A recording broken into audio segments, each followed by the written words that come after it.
बच्चों, कैसे हैं आप सब। आशा करती हूँ आप सब अच्छे होंगे, स्वस्थ होंगे। स्वागत है आपका इस कक्षा में। आइए आज हम पढ़ते हैं हिंदी का पाठ 13 प्यारे दिल। बचपन में मेरे जन्मदिन पर मुझे अनेक वस्तुओं से भरे थैलों से तोला जाता और फिर वे वस्तुएं निर्धनों में बांट दी जाती थी।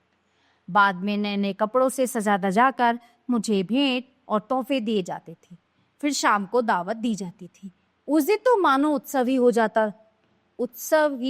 जाता था, मगर मुझे इस बात का बड़ा दुख होता था कि वर्षगांठ साल भर में एक बार ही क्यों आती है।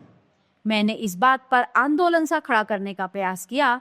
वर्षगांठ का अवसर साल में एक बार ही क्यों और अधिक क्यों नहीं। उस वक्त मुझे क्या पता था कि एक समय ऐसा भी आएगा जब यह वर्षगांठ हमें अपने बुढ़ापे के आने की दुखद याद दिलाया करे।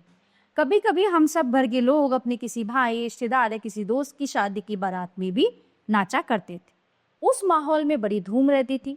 शादी के उत्सवों में हम बच्चों की सारी पाबंदियां ढीली हो जाती थी और हम आजादी से आ जा सकते। शादी खाने में कई कुटुंबों के लोग आकर रहते थे। उनमें अनेक लड़के और लड़कियां भी होती थी। ऐसे अवसरों पर मुझे अकेलेपन की शिकायत नहीं रहती थी। मुझे जी भर कर खेलने, कूदने और शरारत करने का मौका मिल जाता था। हाँ, कभी कभी बड़े बूढ़ों की डांट फटकार भी अवश्य पड़ जाती। एक रोज शाम को मैं घोड़े से गिर पड़ा। उस समय घुड़सेना का सवार मेरे साथ नहीं था और मैं टट्टू, जो अरबी नस्ल का बढ़िया जानवर था, खाली घर लौट गया।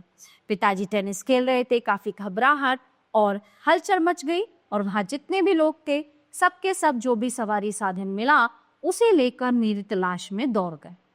पिताजी उन सबके अगुआ बने हुए थे। वे रात में मुझसे मिले और मेरा इस तरह स्वागत किया मानो मैंने कोई बड़ी बहादुरी का काम। प्यारे बच्चों, ये पाठ यहीं पे समाप्त होता है।